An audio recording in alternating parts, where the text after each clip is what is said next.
there are basically 3 buckets of grammar. Spoken grammar, like when we just first started chatting here, you said "ain't," and that is spoken grammar. That's not right or wrong. It is simply the words that are used in our communities, in our homes, and that grammar influences book grammar, which influences standard grammar. So grammar is ever evolving, and none of those buckets are superior to each other. I want to start today with an honest question. How do you feel about teaching grammar? For a lot of teachers, grammar instruction feels like this thing we're supposed to do, but don't quite know how to make meaningful. Maybe you do worksheets because that's what the curriculum provides. Maybe you catch errors on student essays and hope it sticks. Maybe you've just quietly decided it's not worth the time when you're already buried in content that you have got to cover, especially if you don't even teach English. And I get it. Grammar's traditionally been taught as this isolated set of rules divorced from actual thinking and communication. We drill comma rules, we diagram sentences, we test students on things that seem completely disconnected from the writing that we're actually asking them to do. But here's what I believe: grammar isn't just a test of obedience or a checklist of rules to follow. It, my friends, is a tool for thinking and communicating more clearly. And if students are using that tool in your class, they need to learn how to play with it. They need to learn how to use it correctly. They need to learn how to break the rules when they want to get a point across. When my history students write to process these complex ideas or construct historical arguments, they need grammar to help them express those ideas with precision. Not because I'm policing their language, but because grammar gives them choices about how to shape their meaning. That's why I'm so delighted today to introduce you to Patty McGee. Patty McGee is a traveling teacher, literacy consultant, and author who has completely reimagined what grammar instruction can look like in our classrooms. Her book, Not Your Granny's Grammar, this right here, offers an approach that's practical, sustainable, and it actually respects both teacher time and student intelligence. This conversation covers everything from why traditional grammar worksheets don't work to what grammar study actually looks like in practice, regardless of the subject you teach, to how we teach grammar across disciplines, not just in English class. Patty's not trying to sell us a perfect system. She's not trying to add one more thing to our plates. She's showing us how grammar instruction can serve the thinking we're already asking students to do in any subject. So let's meet Patty McGee. How are you today? I'm good. I'm happy to be here with you. I'm really happy you're here. So I want for you to tell our listeners of If Teachers Ruled the World a little bit about yourself, because I think you have an interesting story for teachers, something that some of us might aspire to. Yeah, it's been a very unconventional career as an educator. I started in sixth grade in the town that I grew up in. So my principal was also my first grade teacher. So she taught me how to read and she taught me how to teach. And then I became a school librarian, moved on to like a more regional position around here, started writing books for teachers, and now I'm on my own and I call myself a traveling teacher. And I overheard a second grader describing what a traveling teacher is to her grandpa, which I loved. She said, that lady, pointing to me, is not a stranger. She's a traveling teacher, which means she goes to lots of different schools to help make teachers' jobs just a little bit easier. And sometimes she teaches us. Okay, you know what you need to do? You need to record her saying that and you need to put that on your website in the About Me section. That's Right? so I cute. know. It was so cute and such a coincidence that I was next to her as she was describing me to her grandpa. I was like, "Should I take out my phone? Should I ask her to repeat that?" It's just Yes. perfect. And then you could ask grandpa or mom or whoever, "Can I please have permission to use this?" Because I wish somebody would say that about me. I think the only thing my students can say about me is, "This is our teacher, and we think she might live here." Definitely not true. Yes. Yes, that makes a lot of sense. Yeah. Yes, 100%. So, Patty, we're going to talk about your phenomenal book, not your granny's grammar, dancing in front of the screen. If you're watching this, we're going to talk about that today. But before we get into that, you have written other books too, right? Yes. Okay. Yes. Just tell us what they are. Tell us where we can find them. I know I'm going to ask you again where we can find them, but let's start the Mhm. show with that. Sure. My first book is Feedback That Moves Writers Forward. And that was me discovering, coming up with, watching, and learning ways to give feedback in writing that isn't corrective. Um, that seems to be our most used way of giving feedback in education. Like your Um, red pen, yeah. saying what they did wrong. So you're trying Yes. to avoid that. Okay. Yes. Tell me just And I a little bit about what that looks like, if you don't mind. no, I would love to talk about it. Really, when we think about correction as a way of teaching, and that's really what we're as an educational field thinking of is like, if you give me your writing, I correct it, you recopy, that means you learned something. Like, And let's think about that in math. Like if we have an equation 2 plus 2 and the student writes 5 and we cross it out and write 4 and they recopy it, they haven't conceptualized what that equation actually means or why it mhm, works that way. So it's not really a teaching tool in other areas. mhm. But when I first started teaching, I didn't know any better because, first of all, in teacher school, nobody taught me how to teach writing. Nobody taught me how to teach grammar. I went to grad school for English education, and I didn't really learn how to do that there. Yeah. And so I was trying to find, like, what is it that's somewhere between, because in my head, it was just a binary situation. Either we correct or it's just fluff. And that's what my first book is about, is the space between fluff and correction that Nice. is actually really impactful. So I don't want to put you on the spot. So we're looking at X, comma splice. This is how you fix it to the other Mhm. end of the spectrum. Great job. So Yeah. you're going for a happy medium. What does that happy medium look like? Like, can you give me just an example of some tangible feedback that you might give a student on Yeah. writing? Yes, 100%. If I could, I'd love to tell you where I found this model, and then how I adapted it to writing. My dad wanted to learn how to crochet. He really just, I don't know, started with some yarn and a crochet hook and didn't know what he was doing. So his sister-in-law, my Aunt Helen, would come and show him some things about crocheting. And the way that she would do this with him is, one, she would bring her own crocheting materials so that she was like ready to give him feedback.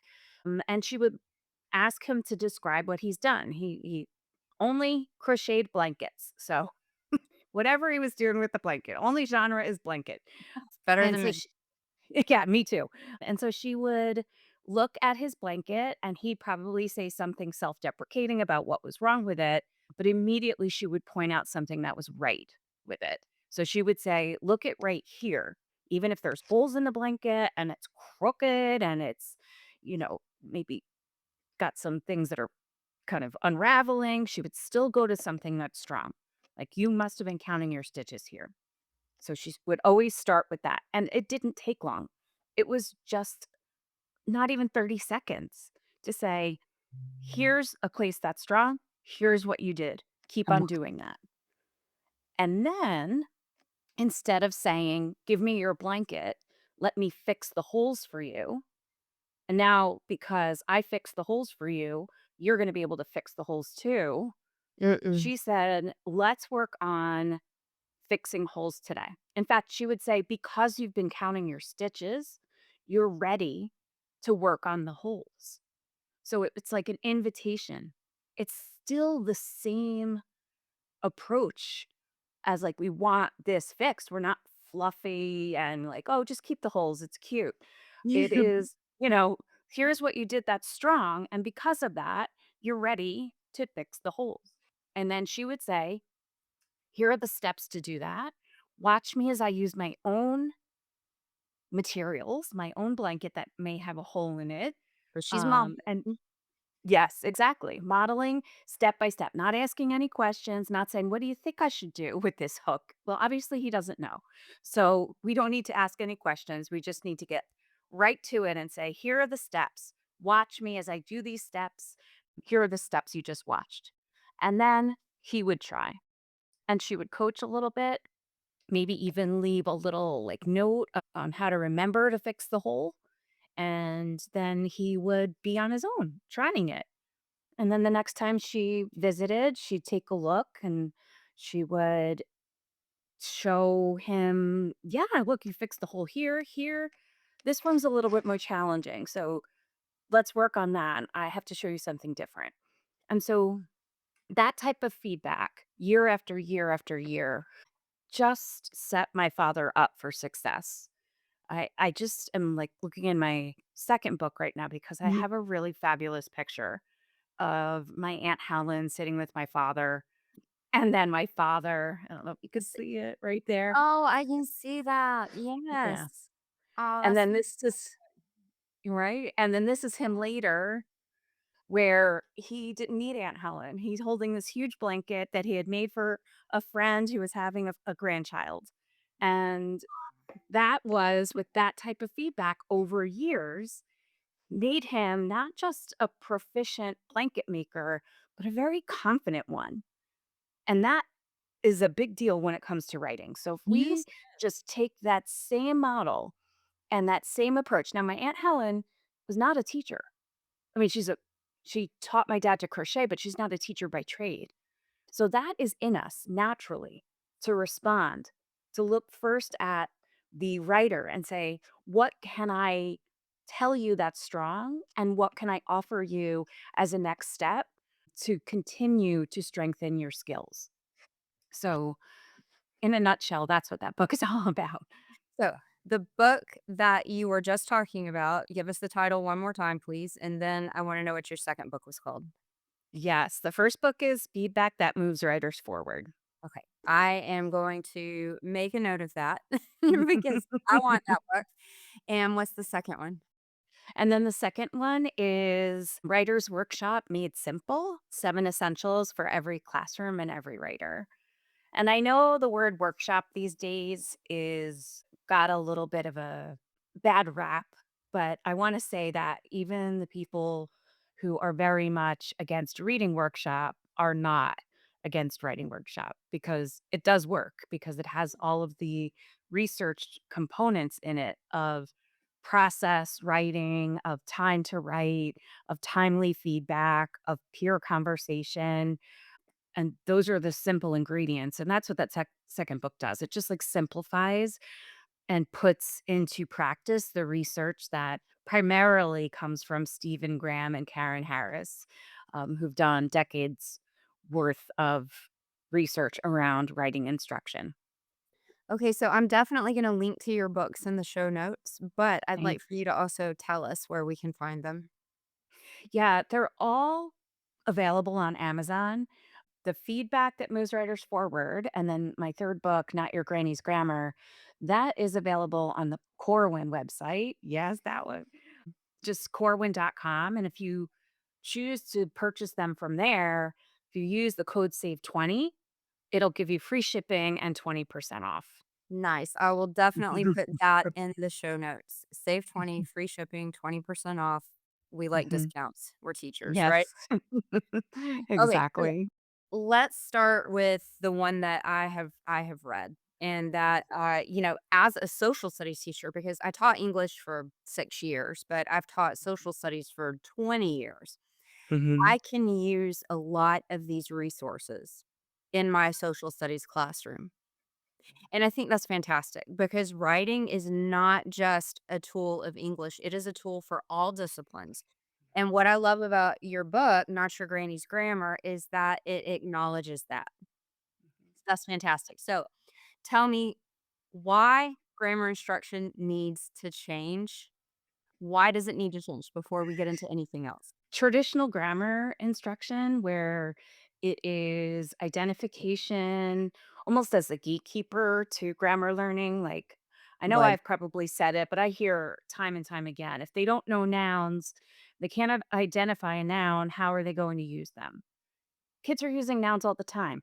This is true. Long before they are writing full sentences, they're using nouns. So identification as the gatekeeper for all grammar learning is that's traditional grammar instruction. Also memorization of parts of speech.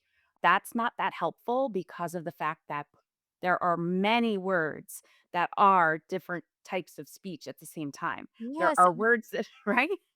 Yes, Yep. yes, yes, and I know just the other day yesterday, we were having this conversation in my world geography class with my little freshman, who I love. By the way, I love teaching freshmen. I haven't done it in years. I've got him for the first time in a long time this year, and I'm enjoying it. So Aw. these guys, we were working on, sentences with appositives. We do that with Mhm. vocabulary. I stole that Mhm. from, another book, Writing Revolution. Mhm. And I was telling them, okay, so after the appositive, after that second comma, you have to use a verb. And what Mhm. do? Well, they're using a verbal. They're Mhm. throwing gerunds in there, and it's like, no, no, Mhm. no, no, no, not a verb, not in that context. And it feels like a waste of time for us to really Mhm. get into that. So Yeah. yeah, I see exactly what you're saying. Mhm. Mhm. Yeah, and it's not to say that we're not gonna use the words of grammar, use the language of grammar. Well, It's that we understand the language of grammar better when we have learned how to use it first. So right. when we're shifting our approach to grammar knowledge building, let's just say, when we are combining constructing and expanding sentences, that's the number one way to really help students know grammar better and better and better. So, do And it's that first and then give them the language to, Mhm. discuss it as they've Yeah, become more proficient. yes, exactly. Or I give them the language and at the same time ask them to do something. Mhm. So, for example, this whole approach is really based on getting curious about grammar, which sounds a little foreign when you think about it. Unless you've been using something like patterns of power, most resources for grammar do not ask kids to get curious about how language works. And so, let's imagine I'm teaching appositives. That's what you were doing. I often have like just 2 columns, and I'll have sentences with appositives labeled, sentences without appositives labeled. So we're still getting the grammar lingo in there, but we're asking kids to get curious. What's the difference between the 2 sentences? One's with appositives, one's without. What happens, 2 sentences when we see appositives in there and when we don't? What function what relationship is there? And that kind of curiosity without telling kids first, here's what it is, here's how you use it. That comes when that comes second, that is already there as like a the curiosity is there as almost like a primer or a sponge for, "Ooh, was I right? Were some of my theories correct? Was I a little off with things?" Or, "Oh, that's what it means." So there's like this discovery of how grammar works. And there is Again, a very different. of power in Mhm. discovery.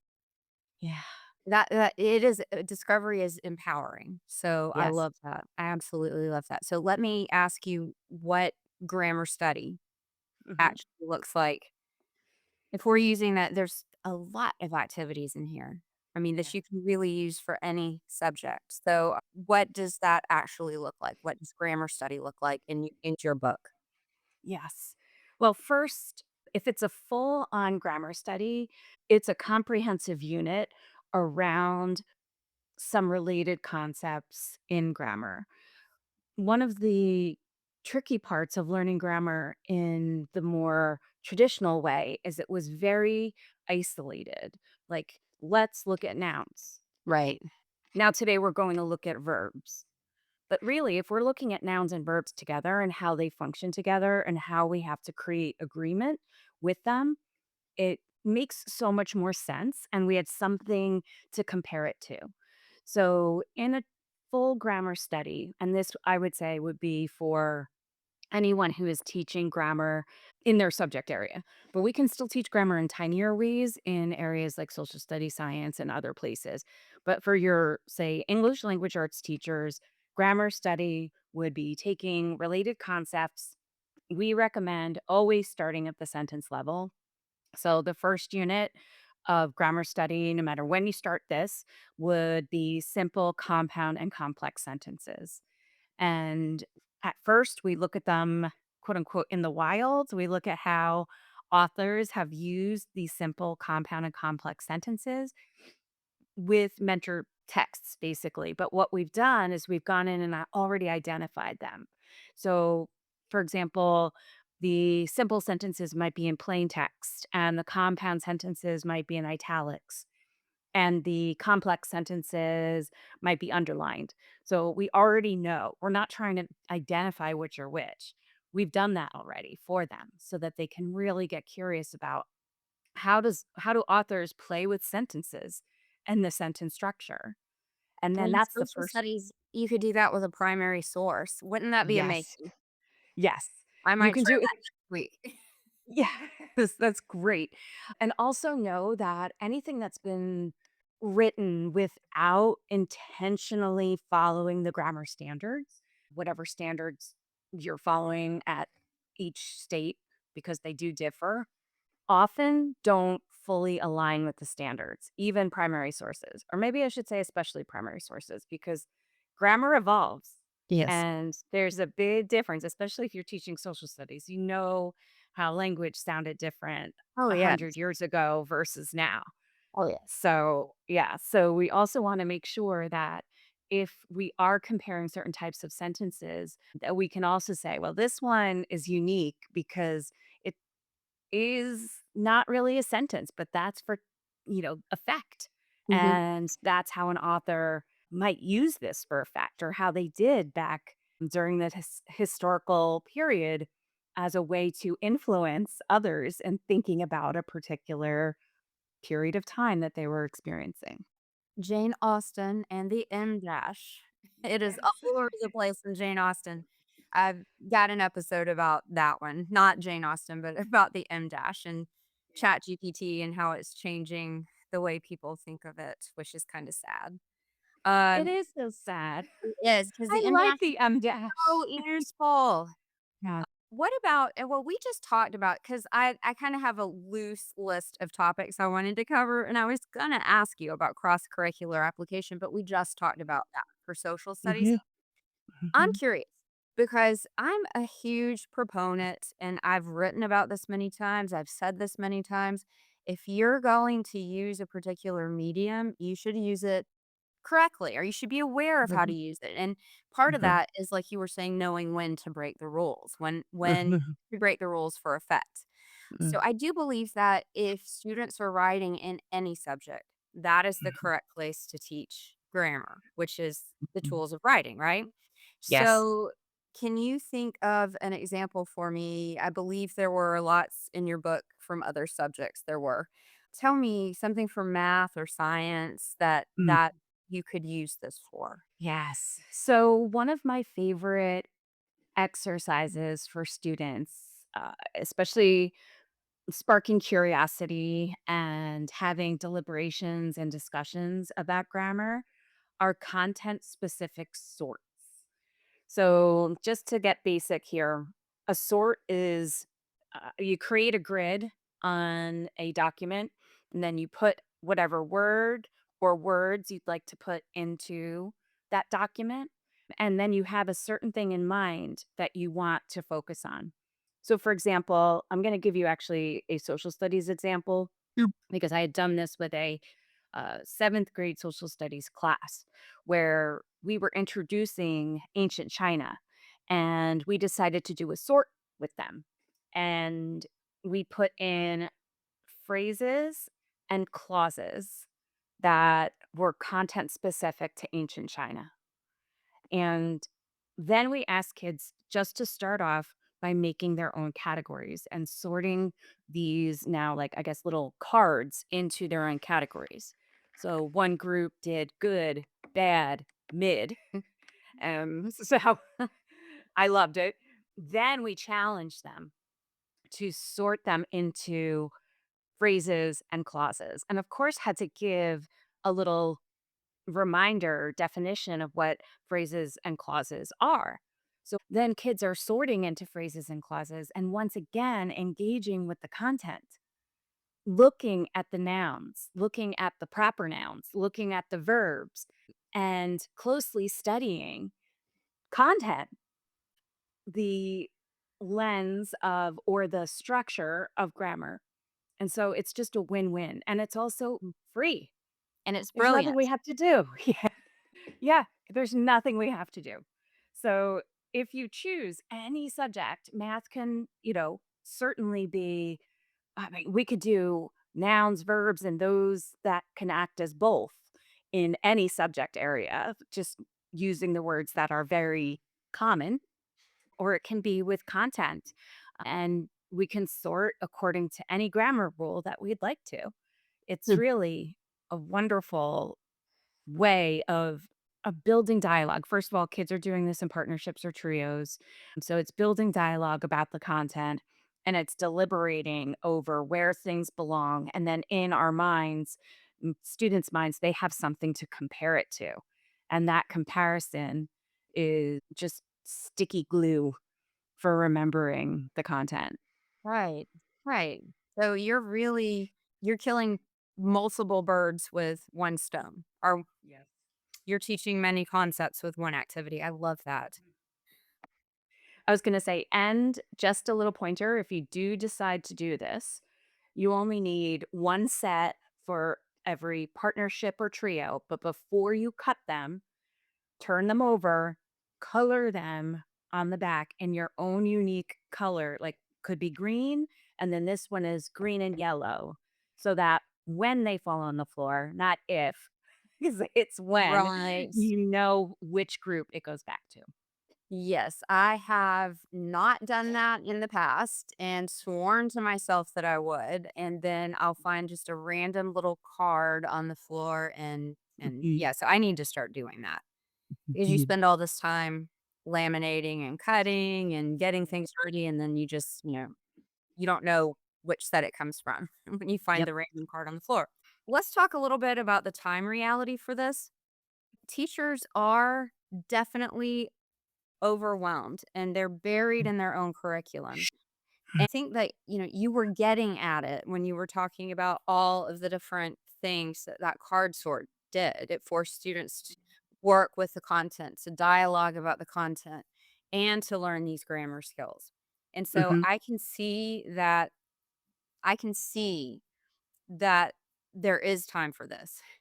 But mhm. what about teachers, let's say the math teacher who's maybe skeptical that they need to do anything like this or that they have time to do things like this? What would you say? Well, my first thing I would say is it's been tried by so many teachers that I've asked to play with this concept, and it's been delightfully effective.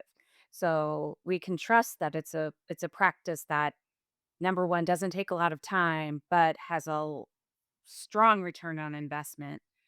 And I'd also say give it a whirl. Just take 5 minutes, try it out. If you don't like it, you don't have to use it. There's so many other options. But let me say that another roadblock for the math, the science teacher might be not are feeling like they don't have a good grasp on grammar themselves. And I know Ah, you yes. have an answer for that in your book, and I'm excited about that answer. So if you'd speak to that a little bit, because you have some really, really good things in here for that. Mhm. Well, first of all, I want everyone to know that There's a very small percentage of educators who really know grammar well.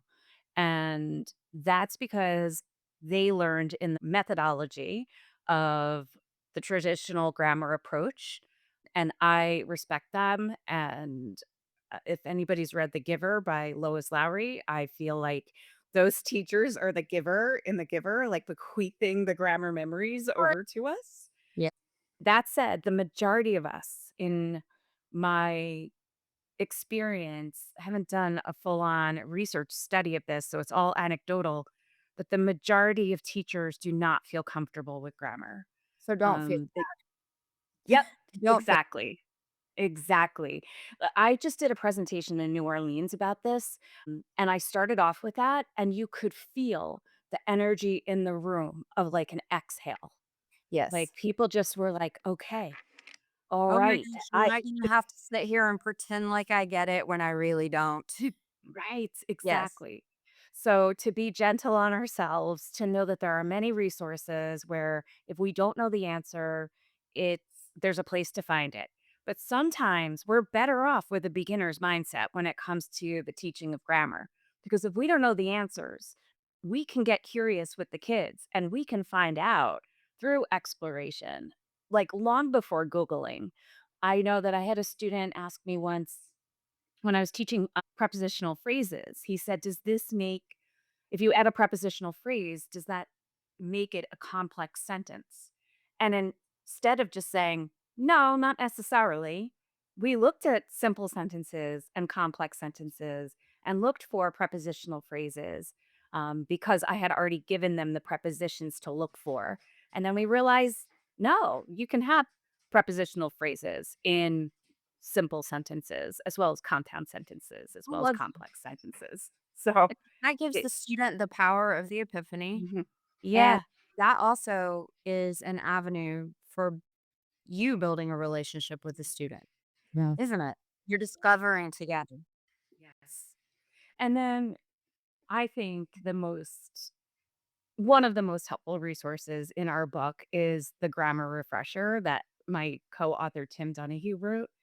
And it's just the back section of the book, and it is explaining grammar in a way that people understand. And that's how actually this book came to be. Was I was consulting with his school. He was the supervisor of English language arts at the time, probably about 10 years ago. And we were writing grammar curriculum to go along with the literacy curriculum that was already in place. And he would get up and teach us teachers about grammar concepts that we were like, oh my gosh, oh my gosh, now I get it. Now I understand. And so that's what he created. He created more in the book, that grammar refresher on its own, along with the fact that there's a QR code there that will bring you to our companion site where he actually recorded videos of him teaching grammar. He bought a That's whiteboard for his basement, and his 3 boys recorded him teaching grammar, grammatical concepts that tend to be either the foundational ones that we really need or the tricky ones that are extra confusing. So yeah, and it's that's just a an amazing treasure. bonus. Yeah, that's an Yeah. absolutely amazing bonus because he is a very gifted teacher and he's very gifted at explaining how to explaining these in some cases very abstract Yep. grammar concepts and Yes. making them concrete. So Mm. definitely take advantage of that when you get the book, everyone. Yeah, it's a bonus, and I just, like, have to describe for a second Tim and, like, his family. So his parents were former English teachers, and so they passed down grammar knowledge to him, and then he took a course at University of Delaware as an English major that he no one could graduate unless you passed this course, and to pass, you had to get an A, and that's really where things solidified for him, and he's held on to it ever since. But also, it's dinner conversation at his house. He said his 4th grader came home and was like, "Dad, so and so used a semicolon today." What? What? Not semicolon. Yeah. So it's great. Like they all have grammar t-shirts. Like Tim got one from his parents, and I always mess up the phrase that's on there, but I'm going to try and do my best. I am the grammarian of whom your parents warned you. So it's just a great like family connection there, just grammar. Did you ever read William Safire? New York Times, he wrote about Oh. grammar in the New York Times a long time ago, a long time ago. So, William Safire said it's okay to end a sentence with a preposition, and ever since he said that, I've been doing it. Mhm. So I'll end that sentence with about. There you go. Yes. Yes. I like that shirt there. Yes. Now, I'm looking at an activity that's in the book that I think that it's a fill in the blank one, right? Do you know what I'm Oh, talking? yes. Mhm. Yeah. And Yes. so can you it is a type of lesson explore and play. I love that you do that. You know, you can explore and play with grammar. So tell me a little bit about this fill in the blank grammar activity. Yes. So when when people talk about their favorite grammar experiences, like nostalgically, Mad Libs always comes up. Me too. And That's what I like yeah, about it. yes. And funny enough, before Mad Libs was called Mad Libs, it actually was a parlor game called Consequences. I did not So, know. yeah, it's something that's been around for a long time. So, since it has such a beautiful reputation and a feeling of delight that comes with it, we chose to include a version of it in the book. And ours happened to be on hummingbirds, but we can certainly do anything content specific in there. Yes, I was thinking for social studies, take a secondary text, you know, something that a historian's written specifically about a topic that we're studying. And the kids will go into it having no knowledge of what we're about to study. And you just blank out Yeah. some words and say, all right, fill it in with these parts of speech. They read it at the beginning of the unit, and then you teach the lessons. And then at the end, they redo it. I think that would be cool. And they compare how they filled it out at the beginning with how they filled it out at the end when they know more about the topic. Thought that would be a lot of fun. Yeah, So there's a lot of different. absolutely. You've got the reflections and the inquiry lessons and the Mhm. explore and play. You've got QR codes to printable versions of things. You've got Yes. tutorials. I mean, this book is really worth its weight in gold. So, Thank you. highly, highly recommend it to everybody who's listening to this. Thank you. Yes. So, is there anything else that you would like to say about the book before we move on to the next thing? I wanna say that the first chapter is Mhm. especially important, even if it's just a chapter that's shared with every educator, Okay. because I think it helps us shift our thinking around grammar to be something that is a tool for a writer rather than a set of stringent rules that one must Right. adhere to, but rather thinking about grammar as a painter thinks of their paintbrush.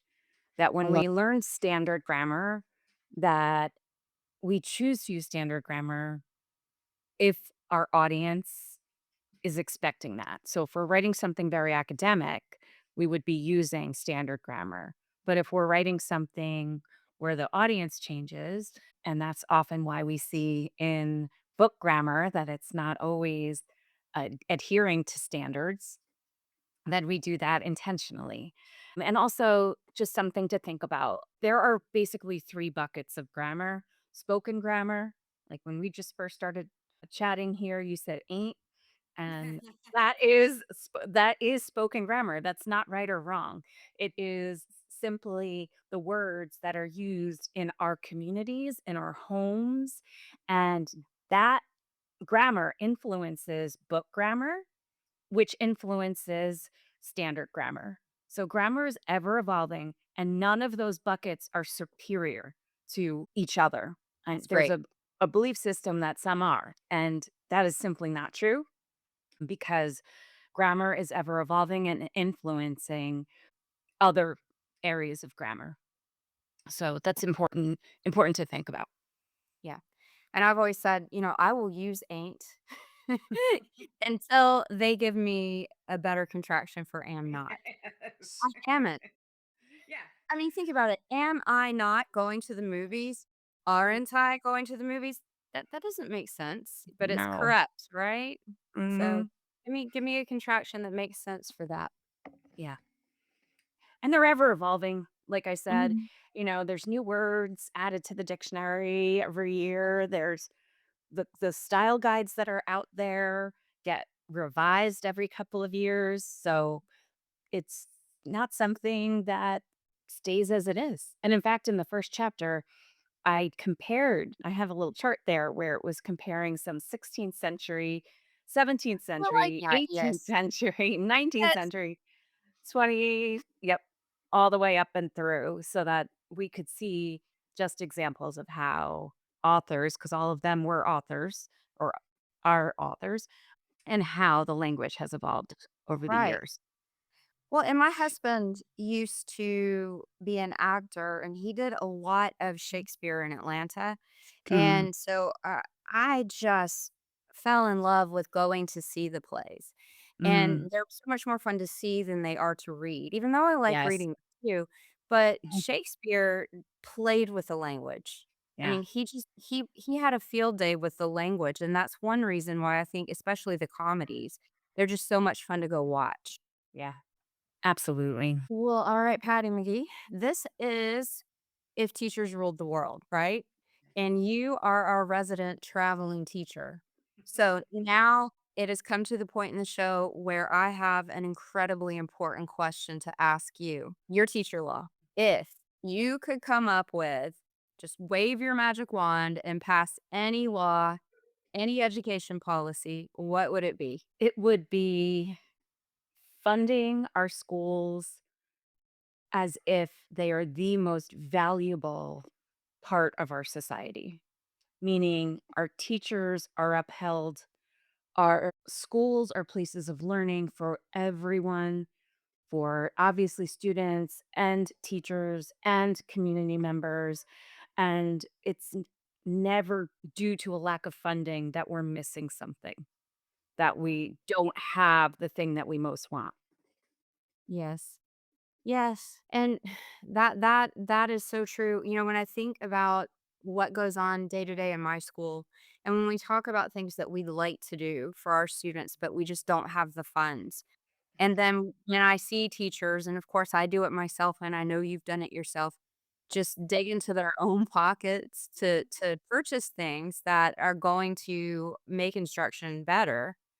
You know, Mhm. that's a shame. I really feel Yeah. like that's something that should be funded. Yes. And teachers should be treated like the professionals that we are, and we should be paid accordingly. Yes. Exactly. Yes. So fantastic teacher law. Anything else you want to leave us with? Oh gosh. Because that's not the case. That teacher law that when I do get my magic wands will be in place. I want to ask teachers to be gentle on themselves Oh, yes. and to care for their own well-being, both physically, Mm. mentally, emotionally, spiritually, whatever it might be, and to prioritize that so that they can still gift the world with their teaching and their And presence. education is a gift. And I think Yes. that that's one of the things that we love so much about our job, the fact that we are gifting education, we're helping our students learn, but we're also learning. We never stop Yes, learning. that's right. And that's just a really beautiful thing. Mhm. Like grammar is living, so is our own educational journey, and it interacts with the students we have every year, and we learn so much from them just like they learn from us. So I think Yeah, it's a great job. I think so too. All right, well, tell us one more time where we can get your book, especially not your Granny's Grammar, but your other books too, because those Yes. sound like books that we could all use. Yes, they're all available on Amazon. I know that Barnes& and Noble definitely has Not Your Granny's Grammar. Bookshop.org is my favorite way to shop for books because it goes through independent bookstores to find Mm, books. nice. And also for my first book, Feedback That Moves Writer Forward, and my third book, Not Your Granny's Grammar, can be found on Corwin's website. So it's just corwin.com. And if you use Save 20 as a code, you get 20% off and free shipping. Thank you so much. Thank you. It was great talking to you. You too. Thank you for this opportunity. Come back anytime. I would love to. I hope you enjoyed that conversation with Patty McGee as much as I did. There were so many moments that resonated with me. But I keep coming back to this idea that grammar is living, that grammar's evolving, just like our teaching practices. Patty's approach to grammar study isn't about perfection. It's not about policing student language. It's about giving students tools to make intentional choices about how they communicate. And that feels so much more aligned with what we're actually trying to do in our classrooms than that old kill and drill worksheet. If you want to check out Not Your Granny's Grammar, you can find it on Amazon, Barnes& Noble, bookshop.org, or directly from Corwin's website at corwin.com. And I've put all of that in the show notes for you. And Patty mentioned that if you use the code SAVE20 at Corwin, you get 20% off and free shipping. Her other books, Feedback That Moves Writers Forward and Literacy is Liberation, are also available through those same outlets. I'm putting links to all of this in the show notes, along with some of the key resources Patty mentioned during our conversation. Before I go, I want to remind you that teaching is a gift. It's a gift we give our students, but it's also something we receive from our students. Every year, our students teach us something new about our content, about relationships, about what it means to show up for each other. That's the kind of learning that can't be scripted. That's the type of learning that can't be standardized. And that's the type of learning that makes this work worth doing. And it is worth doing, even though it's very, very difficult. Take care of yourself. Be gentle with yourself. And remember that you're doing important work, even on the days when it doesn't feel like it. Until next time.